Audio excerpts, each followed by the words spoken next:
நீங்க முடிவெடுத்தா யார்தான் மாற்ற முடியும்?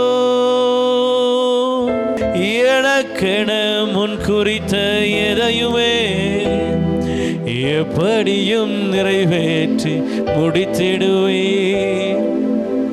எப்படியும் நிறைவேற்றி முடித்திடுவே. ஆண்டவர் உங்களை பார்த்து சொல்லுகிறார், உங்களுக்கு என்று முன்குறித்த எதையுமே, அவர் உங்களுக்கு என்று வைத்திருக்கிற எல்லா காரியங்களையும் அவர் எப்படியும் நிறைவேற்றி முடிப்பார். ஓ, பொய் சொல்ல மனிதன் அல்ல, மனமாற மனுபுத்திரன் அல்ல. ஆண்டவர் சொல்றார், நான் எல்லாவற்றையும் அதினதின் காலங்களிலே நேர்த்தியாய் செய்வேன், நேர்த்தியாய் செய்வேன். எனக்கு என்ன முன்குறித்ததை தடுக்க இந்த உலகத்தில் ஒருவனும் இல்லை. கர்த்தர் எனக்கு வைத்திருக்கிற ஆசீர்வாதங்களை தடுக்க இந்த உலகத்தில் ஒருவனும் இல்லை. அதை தடை செய்ய எந்த சக்தியாலும் முடியாது. எத்தனை பேர் இருதயம் இந்த வார்த்தையை விசுவாசிக்கிறது? எனக்கென முன்குறித்ததை அவர் நிறைவேற்றி முடிப்பார்.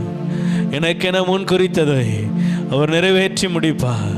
எனக்கென வைத்திருக்கிறதை அவர் நிச்சயம் கொடுப்பார். ஏற்ற நேரத்திலே உயர்த்தும்படிக்கு அவர் பலத்த கரத்திற்குள் அடங்கியிரு. அவர் ஏற்ற காரியத்தை ஏற்ற நேரத்தில் வாய்க்க பண்ண போதுமானவராக இருக்கிறார். யோபு அடங்கியிருந்தாரே, ஆபிரகாம் அடங்கியிருந்தாரே, ஈசாக்கு அடங்கியிருந்தாரே, யோசேப்பு அடங்கியிருந்தாரே, உயர்த்தினார் அல்லவா? ஒவ்வொருவரையும் பார்த்து கர்த்தர் சொல்லுகிறார், அதீனதின் காலங்களிலே அதீனதின் காரியங்கள் நேர்த்தியாய் நடக்கும். ஓ, வானத்தையும் பூமியும் உண்டாக்கின கர்த்தரிடத்திலிருந்து ஒத்தாசை வரும்.